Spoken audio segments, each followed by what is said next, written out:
Le fasi dell'arresto in pieno giorno vicino alla fermata del tram, le auto dei poliziotti bloccano il carico di droghe in consegna, uno dei tanti fatti arrivare a Padova per poi essere smerciato in tutto il nord Italia. La squadra mobile ha sgominato una banda di trafficanti e ha tolto dal mercato oltre 40 kg di cocaina ed eroina purissime. Il valore della droga sequestrata ammonta ad oltre 1 milione di euro, ma venduta avrebbe fruttato il triplo. In carcere sono finiti 3 nigeriani e uno spagnolo. Per una donna nigeriana e una donna spagnola invece è stato disposto il divieto di dimora in Veneto. Nelle immagini si vede anche una delle ultime compravendite avvenute a febbraio in stazione a Padova, quando una quarantenne nigeriana ha ritirato 182 ovuli di cocaina nascosti nelle bottiglie del latte. L'indagine parte dall'attività che quotidianamente svolgono i nostri, della squadra mobile, le nostre pattuglie sul territorio.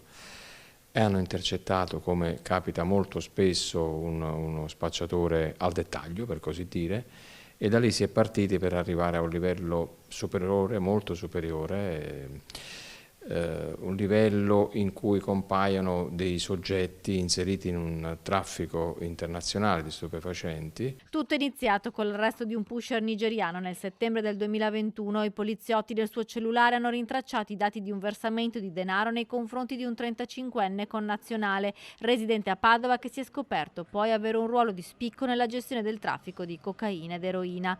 Tra ottobre 2022 e febbraio 2023 i poliziotti hanno sequestrato 42 kg di sostanza stupefacente, individuando un covo dove veniva stoccata la droga, un appartamento di via Curiel in zona Stanga e un altro appartamento utilizzato dai pusher a Cadoneghe. I poliziotti hanno sequestrato un libro mastro e scoperto il coinvolgimento di un altro nigeriano che utilizzava un appartamento di Legnaro dove si recava per approvvigionarsi una corriere nigeriana residente a Casale sul Sile. La squadra mobile ha ricostruito la rete arrestando anche un 31enne nigeriano di Treviso, individuando una coppia di corrieri spagnoli di Saragozza che facevano arrivare la droga in Veneto. A febbraio in provincia di Lodi erano stati fermati con 15 kg di stupefacenti in auto.